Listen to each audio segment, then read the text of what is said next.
bem-vindo, seja muito bem-vindo. Estamos no ar com mais um Anglocast aqui pela Anglo Consórcios, mais um programa do Tô na Mídia. Hoje vamos falar sobre consórcio, sobre ramo imobiliário e para isso, na companhia de Paulo César Oliveira, obviamente, sempre conosco. Seja bem-vindo, Paulo. Grande Clóvis, estamos aí, Clóvis, mais uma vez. Muito obrigado aí. Vamos embora. É isso daí, o Paulo que é da casa, é o precursor de toda essa história, é o nosso CEO aqui, quem iniciou toda essa brincadeira.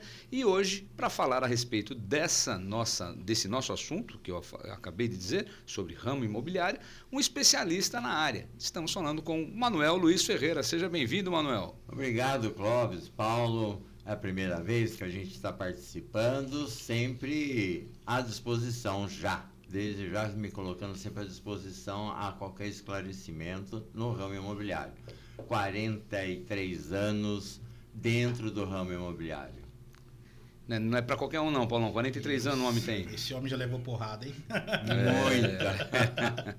Muita. Muita. É isso daí. Nós vamos então hoje falar a respeito de... Claro, se nós vamos falar de ramo imobiliário, vamos pensar primeiro aí o Paulo dando uma explanação para a gente. Paulo, essa história do consórcio para imóveis, como é que a gente fala a respeito disso, hein? Bem, o consórcio imobiliário, Clóvis, ele já existe já há muito tempo, né? E ele não muda muito do consórcio de veículos. Apesar de existir há muito tempo, é uma modalidade que muita gente ainda não conhece, mas não mudaria muito, tá? Seriam sorteios, lances, e as pessoas elas podem comprar um imóvel já pronto, elas podem utilizar essa carta de crédito para construir, para estar reformando, comprar um terreno, construir. Ela pode também estar comprando um sítio, uma chácara, um imóvel rural. Então hoje o consórcio ele tem várias opções, né? Você tem uma gama de vários caminhos para fazer bastante coisa hoje. Perfeito. E aí, logicamente, vamos ouvir do Manuel. Manuel, esse contraponto, essa questão do consórcio em si, né, no ramo imobiliário, como o Paulo acabou de explanar para a gente, você, com a sua experiência, com todo o período que você já tem de atuação, como é que funciona o consórcio para você, na sua visão, você que é especialista na área? Clóvis, é a primeira vez que eu estou aqui, acabei de conhecer o Paulo e estamos aqui nas primeiras falas, né? Eu não vou dizer o que eu acho, eu vou falar o que os economistas falam. Primeiro que consórcio é regulado pelo Banco Central, tá? Quem quiser saber alguma coisa de alguma empresa de consórcio, é só entrar no acho que é Fabem, Banco Central, BC. BC. Isso. Bacen. Isso, é o Bacen. Bacen. É bc.gov. É só entrar no Bacen.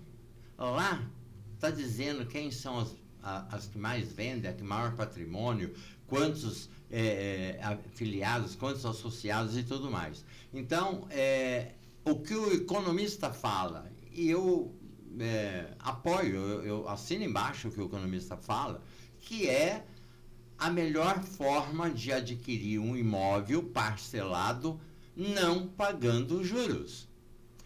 Paga a administração do consórcio. Poxa, mas alguém tem que administrar. Então, o consórcio é assim, todos querem o mesmo bem. Então, 100 pessoas se reúnem, vão pagar durante 100 meses um valor X, 300 mil, 400 mil, 200 mil, e cada um dá a sua parcela. A soma desses valores é o suficiente para dar duas cartas de créditos por mês.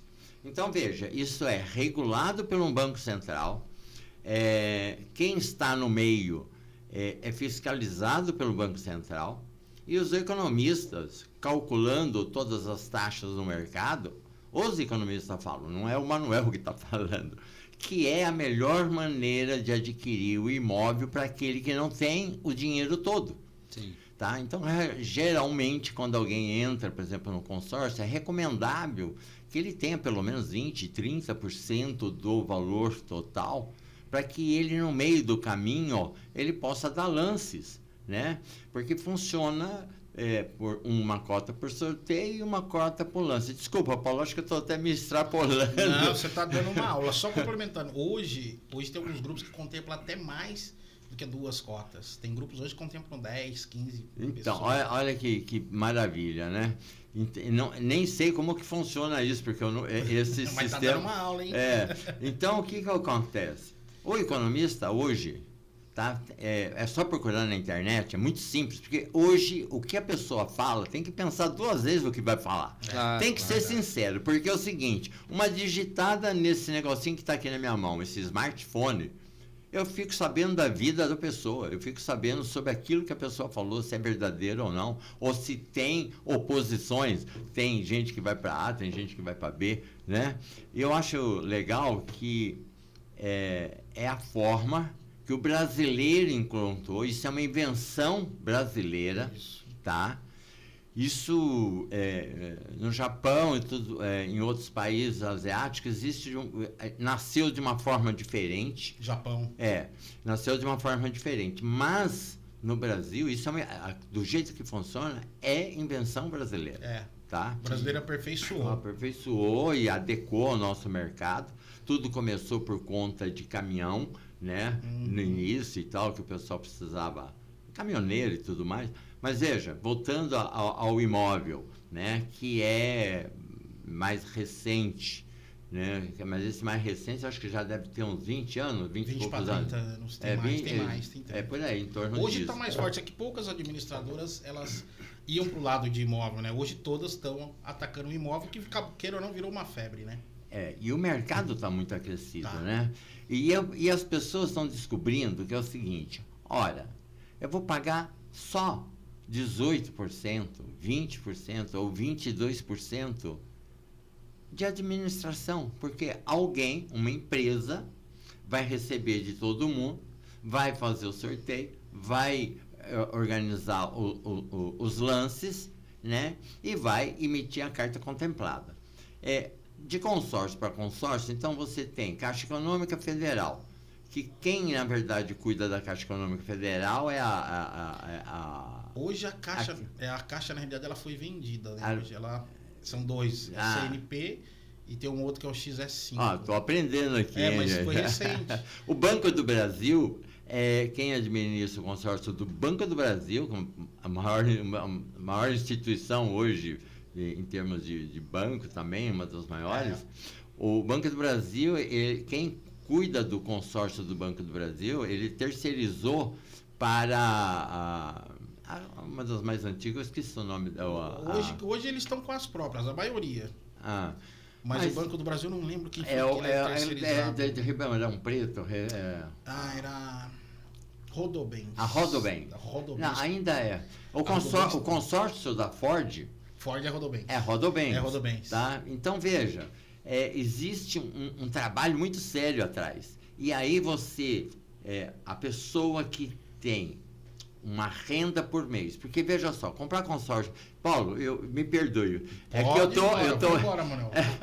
Estamos aqui para aprender, vamos embora. É que é um assunto apaixonante. Eu conversei com você pouco antes aqui, falei, puxa, adoro o consórcio, eu não sabia que a gente ia falar sobre o ramo imobiliário ligado ao consórcio, e foi legal. Hoje, a pessoa que vai comprar uma cota de consórcio, dificilmente ela está pagando o aluguel. Ela já tem o seu imóvel. Tá? Então, a pessoa que paga aluguel para depois ainda pagar mais uma parcela, fica difícil, né? Porque a pessoa tem que ganhar pelo menos, no mínimo, pelo menos uns 12 mil por mês para poder pagar um aluguel e poder pagar uma parcela, e mais as outras despesas normais da família, né? Então, veja, a grande maioria que compra, que eu vejo comprando cota de consórcio de imóveis, são pessoas que moram em casa própria e querem o segundo imóvel, tá? Ou já tem a casa onde mora, está pagando talvez até um financiamento e descobriram que o consórcio é melhor. Então começam a pagar na esperança de serem sorteados. E tem um estudo econômico feito por economistas aí da área e tudo mais, que a pessoa, através do consórcio, durante o tempo de 20 anos, pode ter 3 imóveis, sendo que quando pega a cota, a carta contemplada, ele já compra o próprio imóvel, paga o valor do consórcio. Verdade. Tá? Então, é um investimento, a exemplo do pessoal que gosta de bolsa, isso, aquele que fica analisando um monte de dado. Eu não entendo nada de bolsa, viu, Paulo? Mas, em relação ao ramo imobiliário, eu acho ótimo. Quando vem algum cliente até mim, olha, eu estou com uma carta contemplada de X valor, gostaria de um imóvel dentro deste valor, tá? Gostaria em tal lugar, tal lugar. A gente pergunta cota contemplada de qual firma, de qual... Porque cada uma tem um jeito de trabalhar. Tem umas que são mais fáceis, Outras tem são outras mais exigentes. mais exigentes, mais difíceis, principalmente na hora de tirar a certidão. Eu não quero citar o nome de banco aqui, mas, por exemplo, tem um banco que você tira a certidão, vale por 30 dias. Mas passou de 15 dias, ela já cria dificuldade e já pede nova certidão.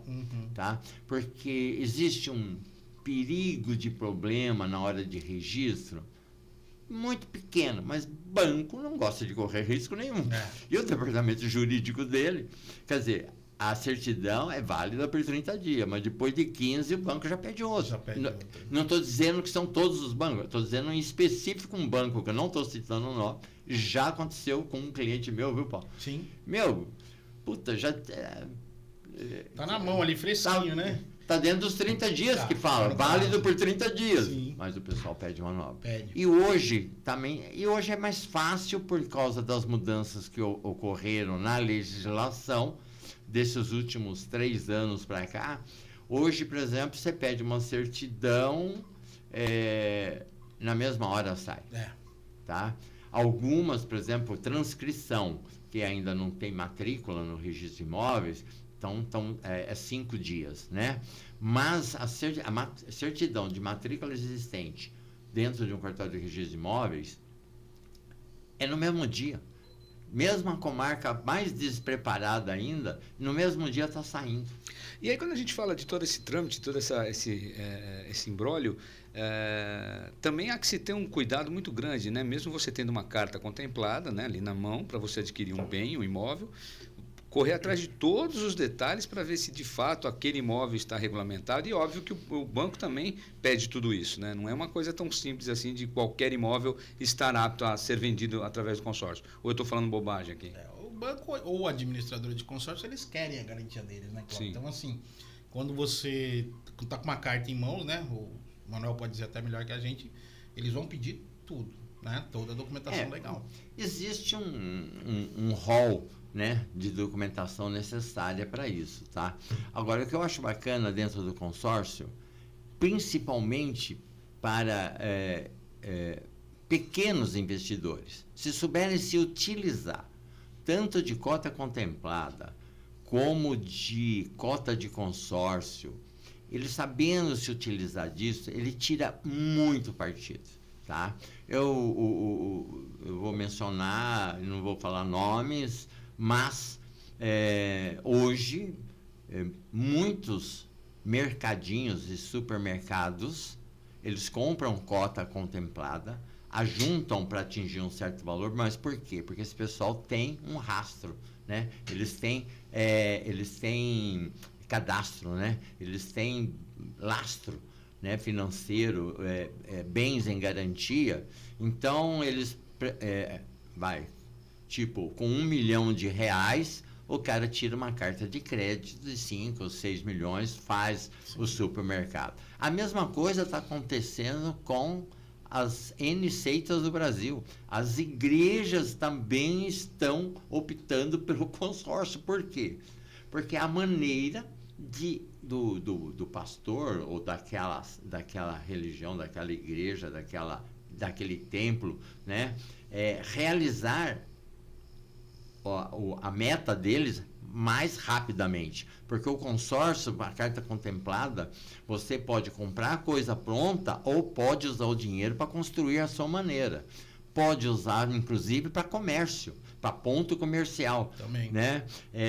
Indústria e tal. Mas eu já auxiliei no passado uma negociação junto a uma igreja, já tive também, atendi um cliente na área de mercadinhos lá em Campinas, A igreja aonde... foi fácil, porque eles pegam no pé as administradoras, né? Sim, mas neste caso, a pessoa que estava à frente, ele deu uma garantia... Adicional.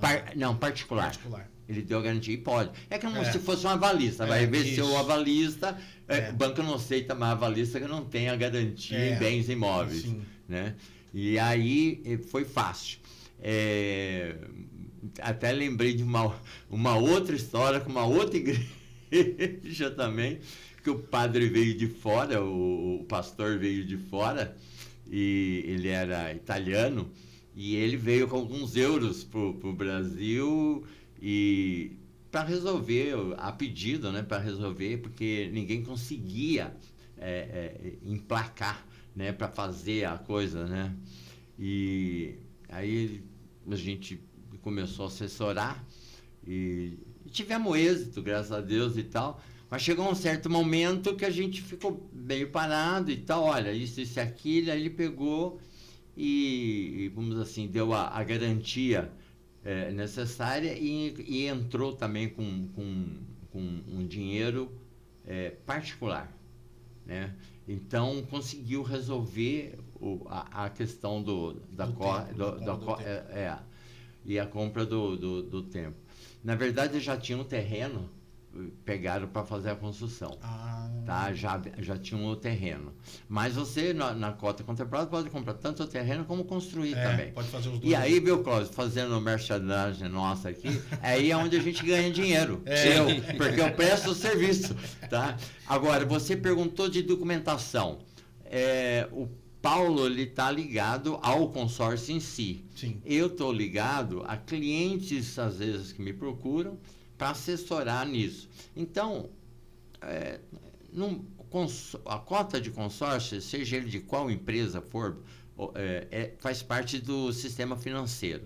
Tá? É o sistema financeiro. Tá? E eles têm que ter a garantias. Fazem 30 dias, novidade, viu? Temos que falar lá no nosso canal também, tá? Saiu agora a lei sobre garantias, facilitando, inclusive, as vendas pelo sistema fiduciário, tá? E hoje, a cota do consórcio, tá? Também se utiliza também do sistema fiduciário. Algumas ainda não, mas todas vão acabar entrando no sistema fiduciário, viu, Paulo? E aí o que acontece? O que é sistema fiduciário? Fiduciário é a empresa que dá a carta de crédito, ou a empresa que dá o dinheiro para ele comprar, ele compra e esse imóvel fica no nome de quem deu o dinheiro ou quem deu a carta. E só passa a ser do comprador exatamente quando terminar a última parcela. A quitação. Tá? É um sistema que menos é a forma que se encontrou para ter segurança jurídica. Antigamente era o sistema hipotecário. E o sistema hipotecário, para você tirar uma pessoa numa casa, porque o sistema hipotecário, o que acontece? O banco financia para Pedro e Pedro hipoteca o imóvel em garantia desse empréstimo. Só que fica no nome do Pedro. Para tirar do Pedro, para colocar em leilão, tem um longo processo de conhecimento, tá? Aí veio a lei já antiga, sistema fiduciário, que é que nem carro também, né? E aí o que acontece? Não fica mais no nome, ele fica na posse, né? E fica no nome de quem liberou o dinheiro ou a cota, tá? Porque se houver problema lá na frente de inadimplemento, fica mais fácil de ser resolvido, porque a legislação ou o Banco Central totalmente regularizado isso, tá?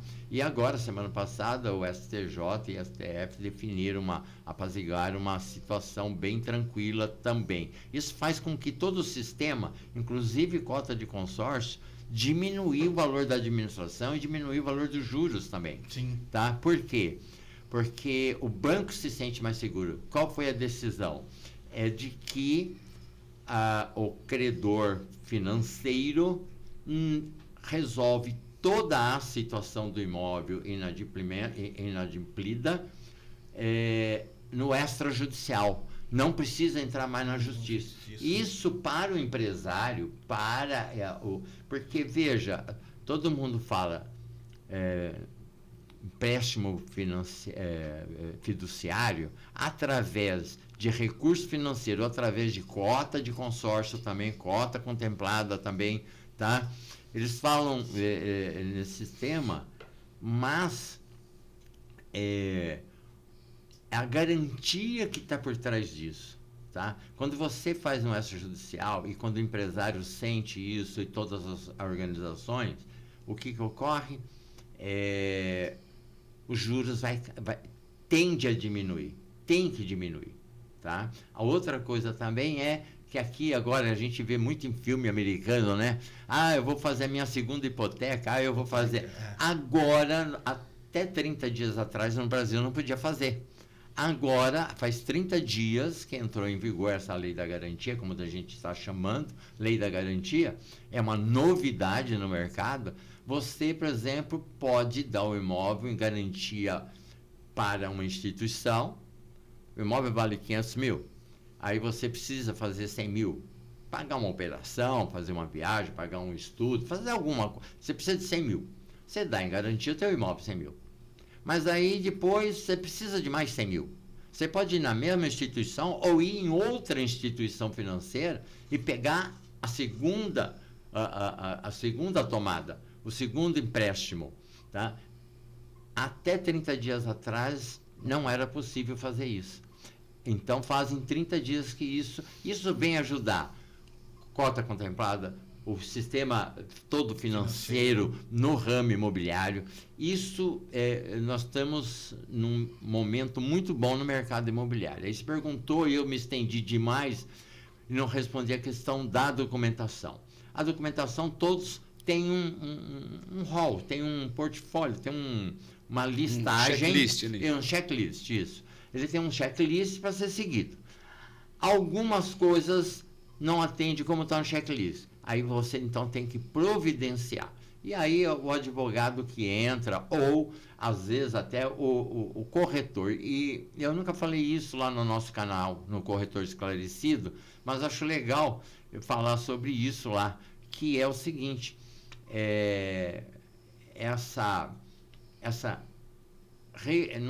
esse atendimento para que saia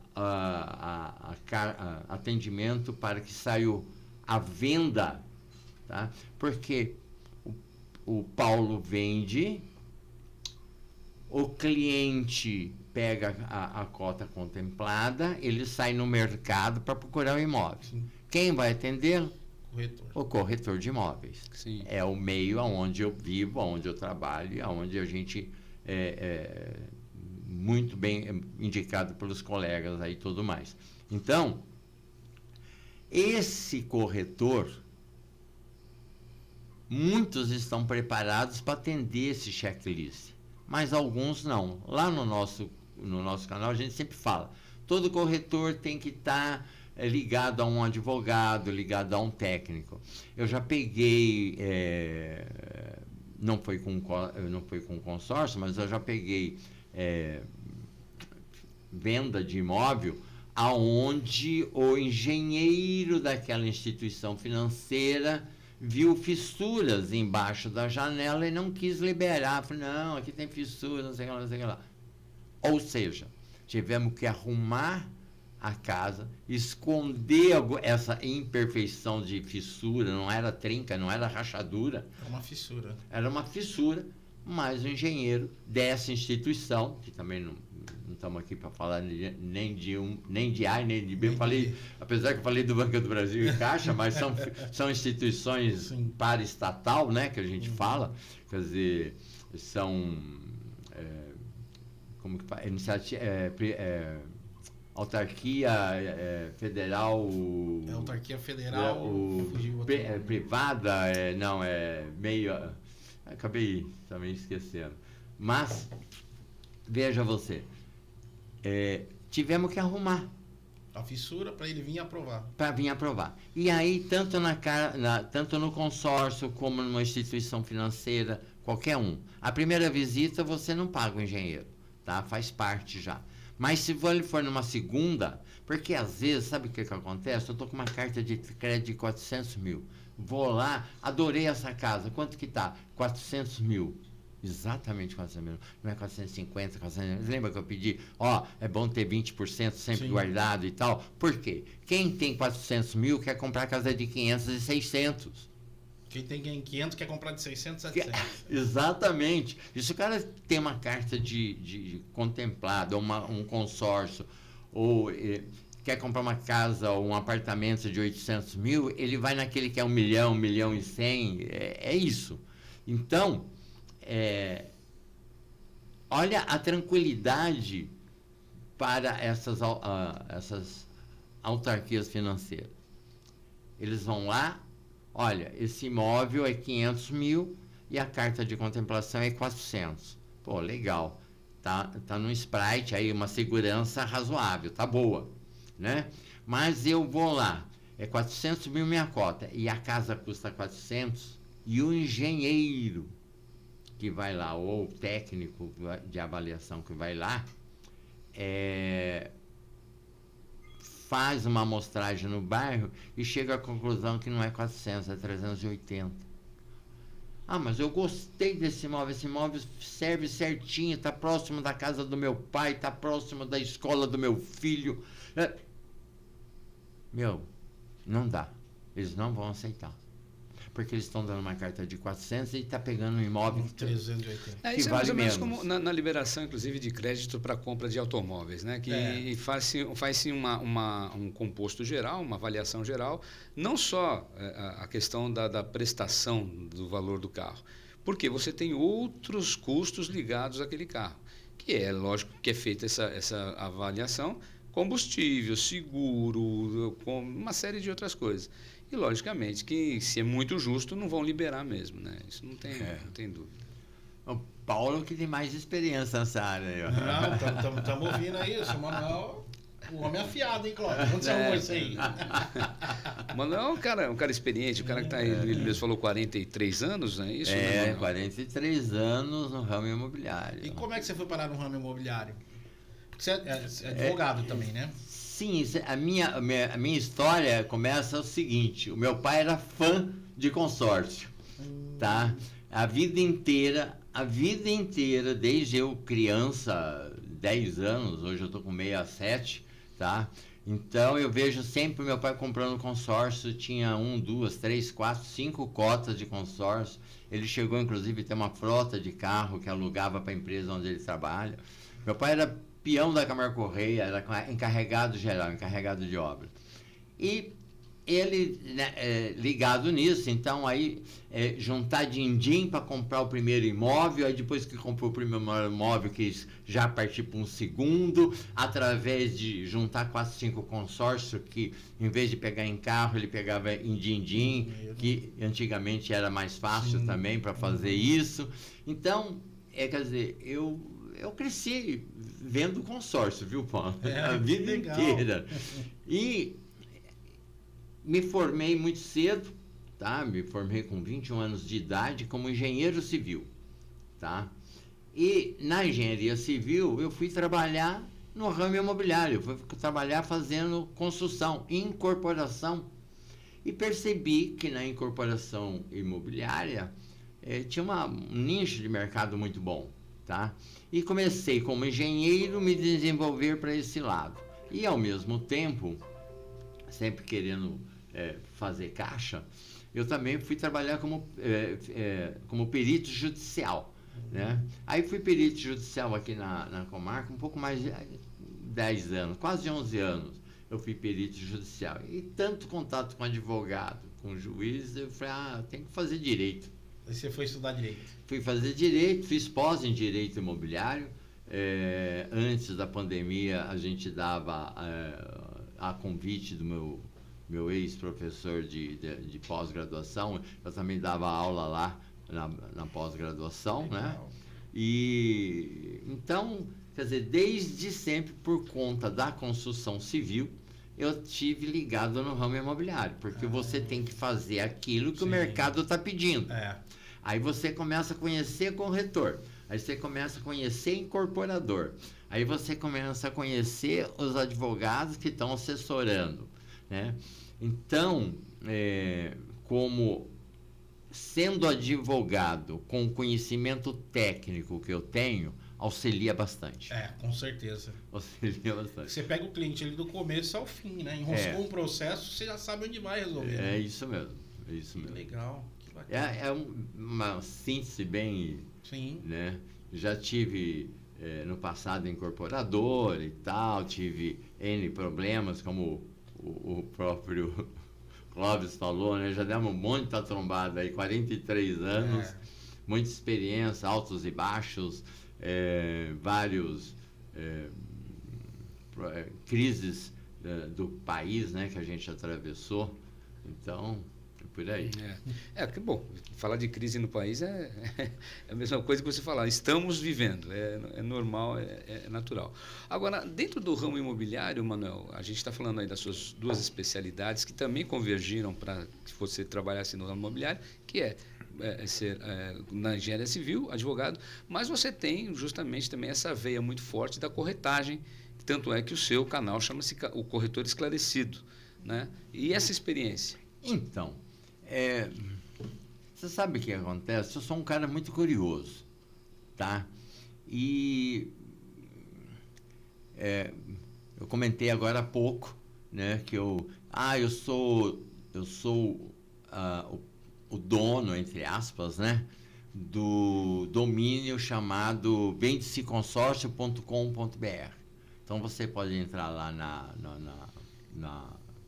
BR, lá, esqueci, o pessoal que faz o registro.br.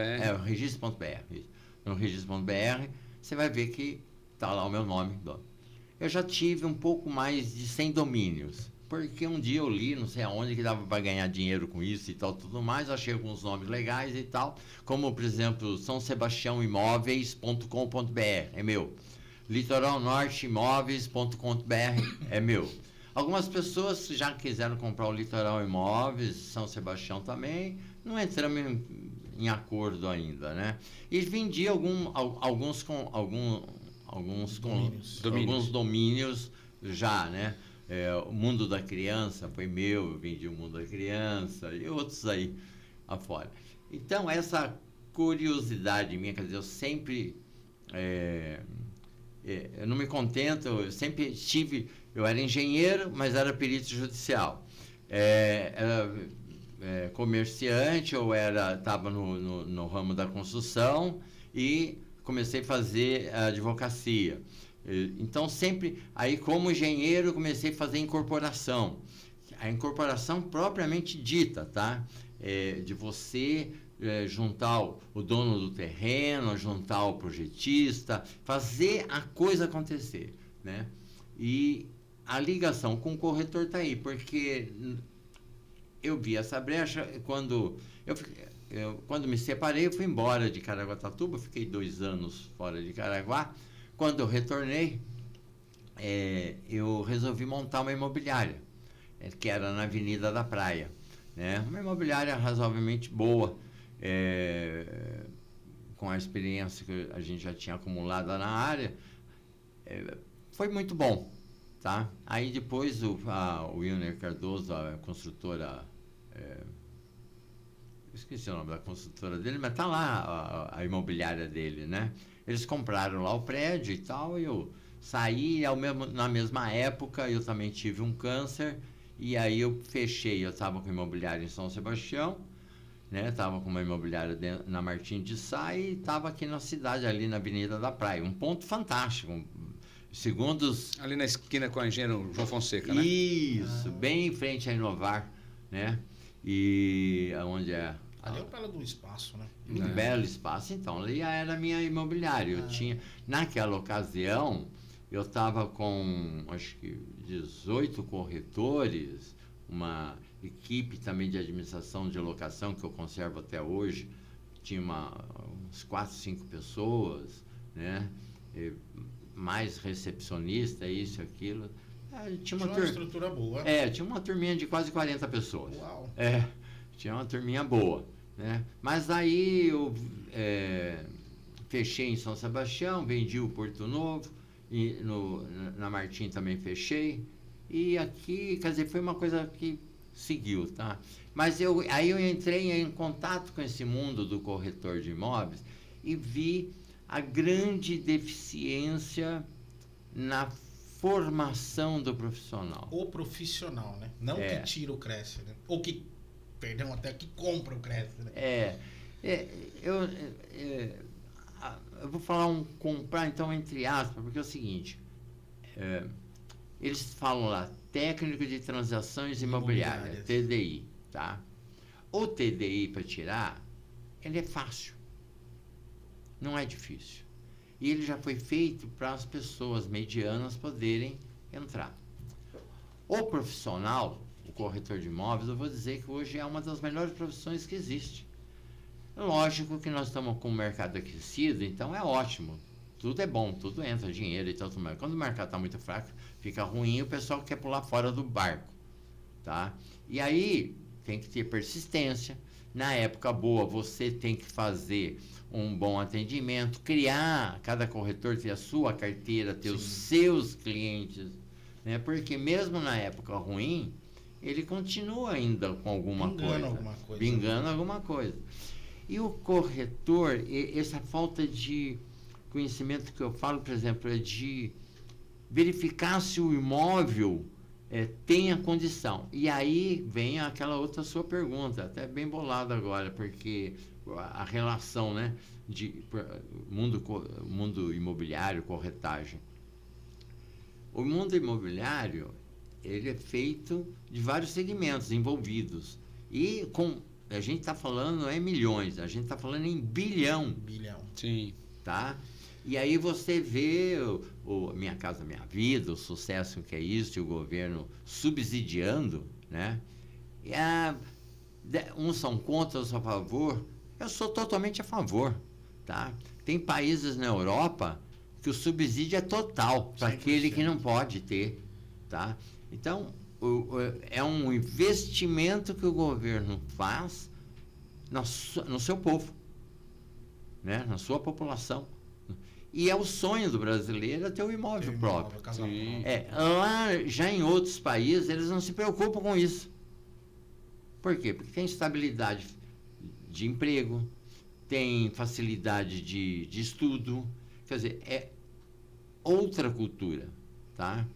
Então, nós temos a nossa cultura tupiniquim, vamos ficar aqui conservando essa cultura que cada um de nós, que cada região do país pensa de uma forma, é educado de uma forma totalmente diferente. O Brasil é um país com dimensões continentais, né? Então, verdade. Isso fora a miscigenação que a gente tem aqui também, que é muito verdade, grande, né? É isso mesmo. Então, vê, e aí, o que acontece? O cara tira o Cresce. Eu vou falar para você que o melhor conselho de profissionais do Brasil é o Cresce. Agora o conselho de engenharia está melhorando um pouco. Os outros conselhos dos outros profissionais, tá? Oferecem muito pouco ao seu profissional, ao seu filiado ou aquele que se formou naquela área. O Cresce, ele dá cursos gratuitos para a pessoa se formar, cursos caros. Eu vou te dar um exemplo. Eu, inclusive, dei aula na primeira e segunda turma, depois passou a ser nível por internet e tal, foi contratado uma escola própria para fazer todo o pacote e tal. Eu sou, na área de engenharia, eu sou pós-graduado em engenharia de avaliações, e eu sou vovô, né, na engenharia de avaliação, porque eu sou da primeira turma da Politécnica. Eu fiz essa especialização, essa pós. Não existe mais pós, tá? A palavra, pelo MEC agora, toda pós virou especialização. Mas eu sou da época da pós ainda. Então, a primeira pós em engenharia e avaliações da Politécnica, eu sou da primeira turma ainda. Então, eu falo que eu sou vovô na área, né? E eu dei a aula para os corretores de engenharia de avaliações. Veja, 100 e poucas horas de curso, só o curso de engenharia de avaliações, se alguém fosse pagar esse curso que eu dei, não me lembro, mas a 14 horas, 16 horas, não, minto, 32 horas de técnica de avaliação. E uma briga grande, que até me lembrei agora, eu acho importante as pessoas saberem disso. Desculpa, Paulo, estou me estendendo aqui. Jamais. Eu acho muito legal saber o seguinte: convidado. o CREA perdeu para o Cresce o domínio das avaliações no Brasil. Porque o engenheiro, o técnico, somente ele poderia fazer as avaliações, tá? Judiciais.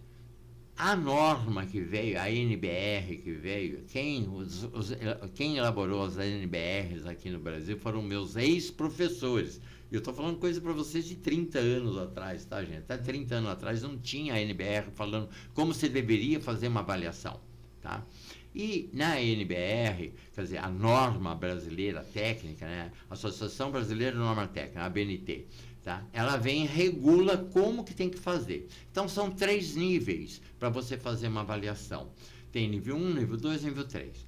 No nível 1, que é uma avaliação por comparação, que é a mais simples, a mais fácil, o corretor conseguiu, via justiça no STJ, ganhou o direito do corretor fazer a avaliação judicial. Tá? Isso foi uma batalha do Cresce. Eu admiro o Cresce. Tá? Eu pago o Cresce e pago o CREA. Né? E sou associado mútua. Então, a mútua é uma novidade dentro do CREA que voltou a valer a pena falar. Eu sou CREA e sou mútua. O arquiteto saiu do CREA, criou o CAL. Ah, não é? Mas saiu? Saiu, já vai para... faz mais ou menos uns 5 anos aí. Pouca gente sabe, viu, Paulo? Não tem muita publicidade, mas saíram insatisfeitos com o CREA, saíram e montaram o seu próprio conselho. Até porque o número também de arquitetos hoje, você tem uma ideia, está se formando muito mais arquiteto do que engenheiro. O número de formandos de arquitetura hoje já está maior, está igual ao engenheiro. Cresceu muito a questão de arquiteto. Eu tenho irmão arquiteto, eu tenho filho arquiteto, eu tenho cunhada arquiteta. Então, e recentemente foi homenageado por arquitetos aqui em Caraguatatuba. Verdade, tinha até esquecido disso. Foi para mim, isso foi uma história, né? O cara já está no museu. Sério? A Associação dos Arquitetos de Caraguatatuba fizeram a primeira amostragem, urbana e urbanística, com o nome de Dedé Soban, que foi um grande arquiteto aqui na cidade, meu amigo particular, tá? Inclusive fez projeto para mim também, em parceria junto comigo. E essa amostragem de projetos e projetos urbanísticos de Caraguatatuba, mostrando a praia, que foram feitos por 4, 5 arquitetos, o projeto da praia, inclusive o Dedé, a Ana Cristina, o Galvão, e eles se fizeram presente, e a Associação dos Arquitetos resolveram fazer uma homenagem a alguém que está no mercado, que representa alguma coisa na área da construção civil, né? E eu me homenagearam, eu fui o engenheiro escolhido na primeira feira. Oh, que legal! Tá? Eu fui a pessoa escolhida, o Cláudio lembrou aí. E isso é uma vaidade para a gente. A gente se sente... Lógico. É um reconhecimento do serviço de tantos anos, né? Eu ia falar isso. Não é uma questão de vaidade, é uma questão de reconhecimento. Dentre todos os nomes possíveis para se homenagear entre os engenheiros. Com tantos colegas também tão bons quanto a gente, que trabalharam bastante aqui na cidade, eu fui escolhido. É motivo para ficar muito satisfeito, sim, lógico. E por causa disso, Paulo, quer dizer, como que começou? Eu falo que eu sou um cara metido em tudo, viu? De tudo um pouquinho. É que quando eu gosto do assunto, eu gosto de fazer, eu não gosto de fazer nada que eu não me sinta bem ou sob pressão. Pô, começou a me pressionar, eu falei, opa, não é aqui, não estou na minha praia, não é isso. Que nem falar de consórcio aqui. Eu acho que o Clóvis, quer dizer, me pegou de surpresa, realmente. E uma boa surpresa. Uma boa surpresa, porque... Inclusive, eu não sabia dessa esse seu envolvimento com o consórcio, quando você diz do seu pai também. Né? Sim. As coisas realmente se encaixaram, não foi nenhuma coisa direcionada. E é muito legal. Eu acho que o mais importante de tudo que a gente conversou aqui é divulgar cada vez mais a questão do consórcio, tá? É a maneira mais econômica da pessoa poder comprar um imóvel quando não tem o recurso. Sim. Sair da cadeia financeira, sair de banco, sair de instituição financeira, porque lá eu fazia uma comparação antigamente assim. Eu não sei se esses valores batem hoje, Paulo, você vai me corrigir, tal. Você vai pegar você quer comprar uma casa de, vamos supor, 100 mil reais. Tá? Você vai pegar uma cota de 100 mil reais. Essa cota de 100 mil reais, quando você terminar de pagar, se não houvesse inflação, quer dizer, inflação zero, tá? Ao final desse pagamento, esse imóvel ia te custar 127 mil. Aproximadamente. Tá?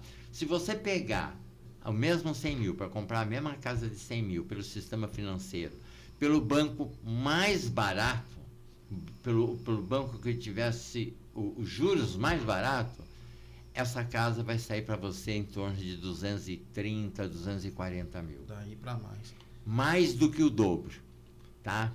Então as pessoas enxergam, mas qual que é a grande diferença? Estou falando só flores, qual a grande diferença? É que quando a pessoa pede o financiamento, e por isso que dá certo para quem não tem casa, porque a pessoa deixa de pagar aluguel e começa a pagar a prestação da casa própria. Sim. Tá?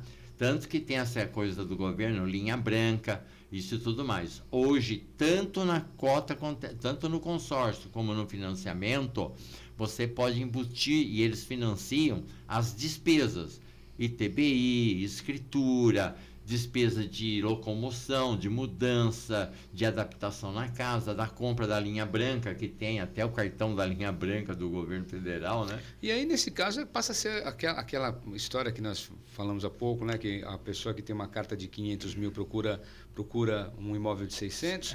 Dentro disso daí, seria muito mais interessante a pessoa pensar que ele tem uma carta de 500 mil e procurar uma casa de 450. Então, porque aí todo aquele vestígio, aquela sobra ali está dentro dos 50 mil, fica mais fácil. Não fica. Não. O pensamento é lógico, vai pensar assim, mas quem te dá esse dinheiro, ele quer um imóvel com maior valor. Tá? Veja, o banco mais bonzinho, né, que tem aí no mercado hoje, ele exige que a pessoa dê 10% de entrada. Você quer comprar uma casa de 200 mil, você tem que ter 20 mil para dar de entrada. Num banco privado, o pessoal exige 20, 25, 30, depende do mercado imobiliário e como que está o cupom, né, que o pessoal fala. Aí o que acontece? Em regra geral, o banco gosta daquele que dá 20% de entrada. Sim. Tá? Porque estou comprando uma casa de 500 mil, estou dando 100 mil, que é 20%, e vou financiar 400. Esse é o normal do mercado, tá? Esse dinheiro para fazer isso é um plus que o governo viu, e também alguns bancos viram, e perceberam que tinha mais um mercado para enfiar, porque, veja, eu também financio as despesas do cartório. Opa, mais um din-dinzinho, mais um jurozinho.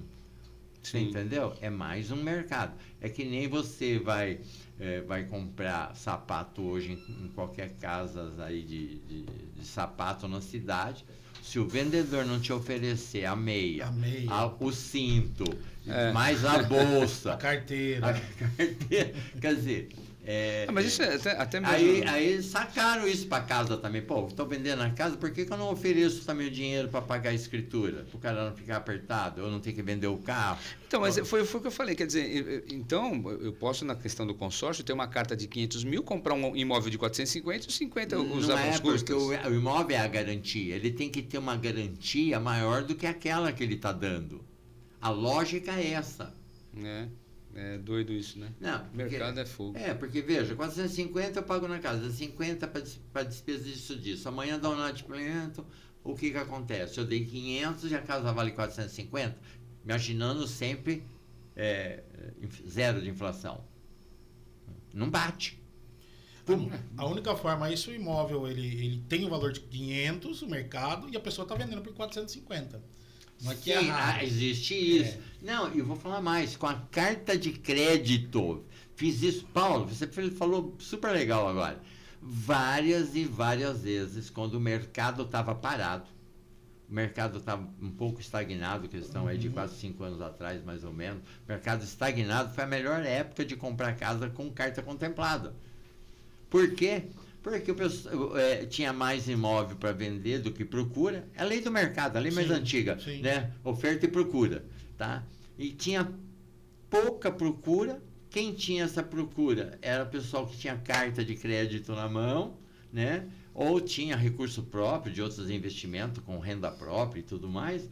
E aí o que acontece? Tem uma carta de crédito do banco tal, 60 dias no máximo libera. Na verdade, eu já consegui liberar até com 20 dias, viu, Paulo? Não vou falar o nome também da firma, porque não fica... Não fazer propaganda, não. Tá? Mas eu já consegui com 20 dias, mas já levei 60 também. Sim. Tá?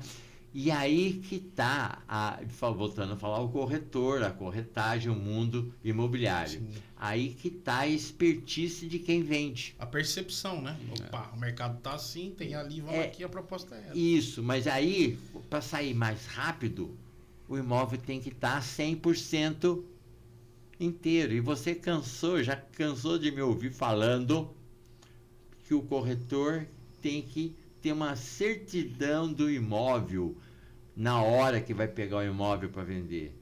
Porque a pessoa na ignorância, o proprietário na ignorância, Paulo, acha que está tudo ok. Sim. Tá? Eu peguei pessoas de alto grau de instrução, grande empresa, eu não quero citar nome, mas essa pessoa vendeu o imóvel dela aqui de Caraguatatuba, a qual eu fiz parte, e essa pessoa tem uma big casa na Ilha Bela, com um puta iate, uma pessoa, diretor de uma grande empresa brasileira. Ele comprou há 50 anos atrás aqui uma casa na Prainha, foi vender. Depois de 50 anos, ele achou que estava tudo ok. Não estava no nome dele. Não estava no nome dele. Por quê? Porque passaram a escritura e não levaram a registro. Mas os meus advogados, empresa que tem departamento jurídico... ele paga para fazer. Paga para fazer. E quando a gente vendeu o imóvel... Tá? 50 anos. O cara achava que estava no nome dele, porque ele nunca precisou do documento, nunca pensou em vender. E aqui esse imóvel era um imóvel que eles tinham por causa de sentimentalismo. Sim. Porque os filhos dele cresceram na temporada, na época que levava 6 horas para chegar em Caraguatatuba. Eu não sei se você sabe dessa história, sim, mas eu conheci Caraguatatuba na época de São Paulo até Caraguá. Era uma viagem de 6 horas. Tá? E era, não era... Mas era outra Caraguá também, com uma população muito menor que hoje, outra época. Mas o cara tinha um valor sentimental no imóvel. Mas ninguém vinha, então resolveram vender. Aí vendemos. A pessoa chegou, falou, vai bem a propriedade, a gente pega para vender. Na hora que a gente vai tirar a certidão, o que aparece? Antigo dono. Antigo dono. Aí liga para o pessoal, mas o senhor... Não, eu tenho... Aí vamos levantar. As pessoas, às vezes, nessa santa, eu chamo de santa ignorância. Sim, tá? Sem maldade. Sem maldade. E aí a pessoa passou a escritura no cartório de notas e não levou ao registro de imóveis para registrar a matrícula, né? Fazer o registro na matrícula. Tá? E a lei brasileira, o Código Civil, diz que é claro, né, só é dono aquele que registra O imóvel. no registro de imóveis, no cartório de registro de imóveis, né? Antigamente era transcrição, de 73 para cá virou matrícula, né? Transcrição era naquele livro enormes que existe ainda até hoje lá, quer dizer, você fazia a transcrição e botava tudo naquele livro lá. É a tal da margens da escritura, era porque no livro tinha aquelas margens e qualquer observação ou alteração ou tipo que é hoje a verbação era feita às margens da escritura. Então esse vício dessa palavra é história isso, tá? Até hoje os advogados carregam as margens da escritura. Por quê? Porque era no livro que tinha margem, era um livro assim e na lateral se escrevia a margem da escritura. Então ficou essa cunha, né, que o advogado carrega até hoje, né? A gente fala, as margens da escritura. É normal você ouvir falar isso, mas não existe mais isso hoje. Por quê? Porque é matrícula, tá? Hoje é matrícula. Hoje é matrícula. Então matrícula, vem tudo. Quem foi dono, quem se separou, mudança de nome de rua, tudo. Hoje, para registro em cartório, só imóvel com averbação ou sem averbação a pessoa consegue fazer o registro no cartório de imóveis? Desculpa, eu não entendi a pergunta. Hoje, a gente tem muito no litoral hoje, Tá. que é o imóvel sem a matrícula, sem estar averbado, né? A posse. Sim. Hoje a pessoa consegue, o imóvel de posse, ele consegue ir no cartório fazer? Nunca. Não, né? Nunca. Tem que estar averbado bonitinho para depois ele ir no cartório lá. Então vamos lá. É importante saber, né? É o seguinte: você é proprietário do imóvel ou você é possuidor do imóvel, tá? Então, a pessoa é proprietária do imóvel quando ele tem a posse e tem o domínio. E o que é o domínio? É o registro, é a matrícula no registro de imóveis, tá? Então, veja, para as pessoas ser proprietárias, para a pessoa usar uma carta de contemplação do consórcio, Isso. o imóvel tem que existir no registro de imóveis, tem Sim. que ter matrícula, tá? Agora, quando você falou de verbação, por isso que eu não entendi a pergunta, é o seguinte: na matrícula, que vem um número, tá? A matrícula é o número 20.362, tá? A descrição do imóvel, terreno. Aí depois vem o nome da loteadora, e aí para quem fez a primeira venda. Então, essa primeira venda, houve uma transferência de titularidade. Então, se usa um R na frente. Aí vai, R1, né? Aí, José comprou da loteadora, R1. Aí, José vendeu para Pedro, R2. R2, e aí vai. Aí, Pedro se separou, divorciou e formal de partilha, ele ficou com a casa. Aí, é um R3. Aí, ele casou. Aí, ele leva a certidão de casamento, aí é uma AV4. Aí, o nome da rua mudou. Ele leva o decreto, o nome da rua para lá, para o cartório, tá? Aí é AV5. Então, segue a numeração. Quando tem transferência de titularidade, vem um R. E quando tem algumas alterações que estão no... A gente chama de... quem é do ramo, a gente fala LRP, Lei de Registro Público, tá? Essa lei de 1973, que mudou todo o sistema, né, que antes era transcrição em livros, né, que já estava vindo há muito tempo, não atendia mais o mercado brasileiro por conta de ser muito antigo e não dava mais conta de tantas transações imobiliárias, né? E aí o que acontece? De lá para cá, cada vez mais está melhor, tá? Aquilo que demorava um mês para tirar uma certidão de uma transcrição, hoje é 5 dias só. Tirar uma certidão, que é uma matrícula, é na hora. O mais demorado hoje é a atualização, né? Alguma coisa que precisa fazer no imóvel, que aí tem que passar por prefeitura. Não, aí, veja, por exemplo, eu construí uma casa naquele terreno, tá?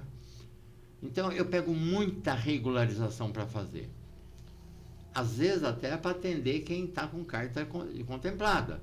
Porque às vezes a regularização é simples e às vezes é complicado. E aí eu tenho que falar para a pessoa o seguinte, olha, a cota de consórcio, no caso a gente está falando, ou o próprio banco que ele ganhou também a carta de crédito, não vai esperar 6 meses para arrumar esse imóvel. Você vai ter que partir para outro imóvel. Tá? Para você, a tua preocupação é que o teu cliente encontre o imóvel o mais rápido possível, tá? Para todo mundo ficar feliz, né? Dinheiros envolvidos, aprovações e tudo mais. E esse imóvel tem que estar 100% regular. E o que é 100% regular? É quem está vendendo ser proprietário. E proprietário eu tenho a matrícula e o registro. E tenho a posse. Posse é a matrícula. Tá? Só que o advogado chama isso de domínio. Tá? E a doutrina chama isso de domínio. Então, o proprietário tem posse e tem o domínio. Agora, o cara tem um imóvel e ele tem escritura de direitos processuais. Aqui em Caraguatatuba, de um certo tempo para cá, parou de fazer escritura, que eu sou contra, por conta de uma... Aí é uma longa história. Mas, hoje, não existe mais a escritura de direitos possessórios em Caraguatatuba, mas São Sebastião existe, Paraibuna existe, São José dos Campos existe, tá? E eu posso fazer uma escritura pública de direitos possessórios em qualquer lugar, tá? E posso fazer lá em São José dos Campos, referente a uma área aqui em Caraguatatuba? Pode. Nível nacional. Nível nacional. Eu posso fazer uma compra e venda de imóvel que tem no registro de imóveis? Posso. Então, veja, o cartório de notas é qualquer cartório de notas dentro do Brasil, né? E registrar é somente no cartório de registro de imóveis daquela comarca, daquela jurisdição. Ou seja, aquela cidade. Às vezes tem cidade que não tem, é a mais próxima, então a gente fala jurisdição. A jurisdição, às vezes, compreende mais de um município, né? Então, por exemplo, Paraibuna e Natividade, né? É o mesmo tabelião, cartório de notas. É o mesmo para as duas cidades. Para as duas cidades, né? Então, a gente fala... A jurisdição é definida pelo Estado, tá? Bem, e aí estava falando. Então, veja, eu passo um direito do escritório processual. Muito bem. Aqui em Caraguatatuba, eu tenho posse, que eu acho melhor comprar posse até do que alguém que tenha um domínio duvidoso. Então, existem posses muito boas. Posses antigas, né? Você sabe de onde antigas e tal, tudo mais. E tem posse que foi fabricada, foi invasão. Mas olha como que é legal e as pessoas não enxergam, porque falta as pessoas falar, olha que legal. A Constituinte veio e falou assim, se você mora num lugar que você invadiu, mas você mora nesse lugar 5 anos, não tem oposição, mansa e pacífica, não tem resistência de estar lá por parte de ninguém. Você já mora 5 anos, tá? Esse imóvel não tem 250 metros quadrados. Você não tem imóvel... Você tem o direito ali. No Brasil, em lugar nenhum. E agora, tá? Hoje, a gente não tem esse poder, mas os juízes têm, tá? Hoje existe uma chave. Hoje já está interligado todos os cartórios de registro de imóveis do Brasil. Então, quando uma pessoa, um juiz, quiser fazer uma busca de um bem, o cara pode estar lá em Pernambuco, lá em Chuí, lá em Rondônia. Se ele tiver imóvel no nome dele lá, agora acha. Uau! A partir deste ano, uma mudança monstruosa no mundo do registro de imóveis, tá? Legislações novas, opções novas, e o Brasil na vanguarda. tá? Tem países fora estudando o nosso sistema hoje, tá? Então, nós estamos na vanguarda, a gente está na frente em relação a essa comunicabilidade entre as instituições, tá? É muito forte isso hoje, tá? E aí, o que acontece? A lei fala, ó, mesmo que você tenha invadido, mas se é menos de 250 metros, você não tem nada, já está 5 anos lá e não tem resistência, pode pedir uso capião, que a gente chama uso capião constitucional ou especial. Que aí vai por fora, né? Tem gente que fala, Constituição Administrativa. Não é, tá? A uso capião administrativa é a tal da REURB. A REURB, que é a regularização fundiária, essa é uma uso capião administrativa, tá? Tem a social, tem a específica e tem a inominada, tá? São dentro do REURB. Então, eu só mexo com isso. Então, é minha praia, eu faço regularização de imóvel, de tudo tipo que você imaginar. E como que a pessoa tem posse? Muita posse é por invasão.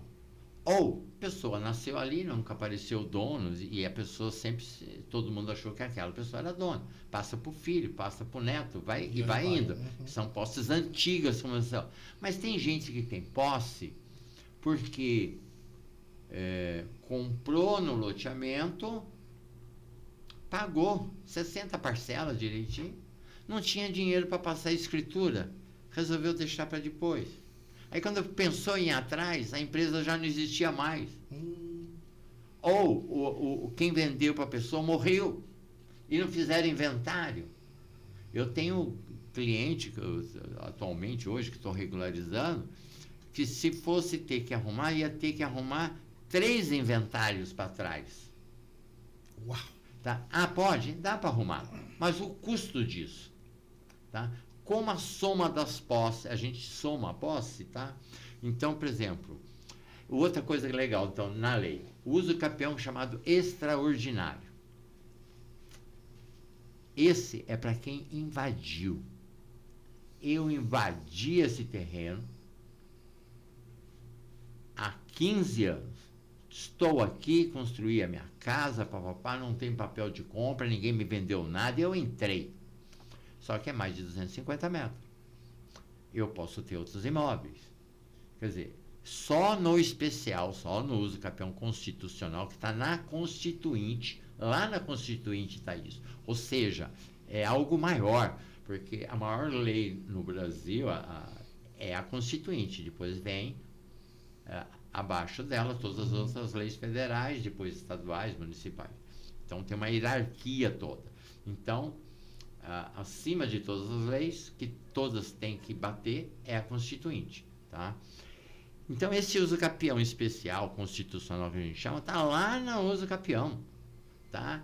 Quer dizer, é a melhor matrícula que existe, que o pessoal fala, a gente brinca, a melhor matrícula que tem é aquela que o juiz manda abrir a matrícula para o uso capião constitucional. É a matrícula mais certa, mais... Por quê? Porque houve um juiz que determinou a abertura daquela matrícula. Então você vê, é uma coisa louca, né? Aí você pega um cara que invadiu, depois de 15 anos ele tem o direito de pedir a uso capião para quê? Para ter matrícula. O que é a matrícula? Essa, você passa a ser proprietário, porque a posse você já tem. A posse você já tem. Aí você passa, a hora que você tem a matrícula, você passa a ser proprietário. Olha que doideira.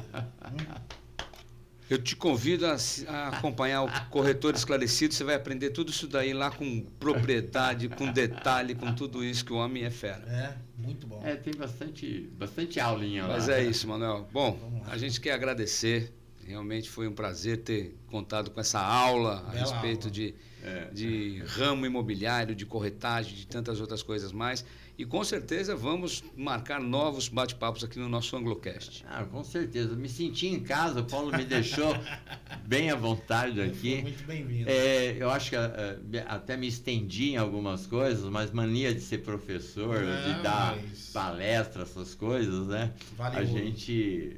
Mas aí, no nosso canal que a gente tem no YouTube do Corretor Esclarecido, passar um pouco dessa experiência que a gente tem. Legal. Paulo, é muitos anos de vida dentro do mundo imobiliário, construindo, administrando, incorporando, vendendo, regularizando.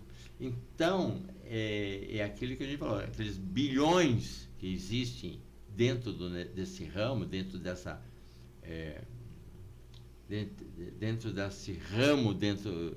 ramo, seria a palavra mais correta, dentro desse setor, né, no Brasil, é significativo no PIB nacional, tá? Só a título eu vou me estender, desculpa, mas uma curiosidade muito bacana, a título só de curiosidade, só a questão de dar manutenção em edifícios feitos há mais de 40, 50 anos, hoje as empresas que fazem manutenção em edifício representa 5% do PIB. Só as empresas de manutenção em edifício. Caramba, hein? Mas 5% do PIB é muita grana, Paulo. Muita coisa. Gente, muita eu coisa. agradeço, desculpa aí, passei, extrapolei aqui. Jamais, tá? Então é isso. Gente, você que está aí do outro lado, viu que o papo aqui é extenso, tem muita coisa para se falar ainda, então você tem aí a possibilidade também, o convite fica feito, Corretor Esclarecido no YouTube, ou aqui na Anglocast, acompanhando todas as nossas incursões e todo esse nosso bate-papo. Quer saber sobre consórcio? Aqui o Paulo também tem o que falar para você, é só entrar em contato, tá bom? Nos vemos no próximo episódio aqui, em mais um Anglocast. Tchau, valeu.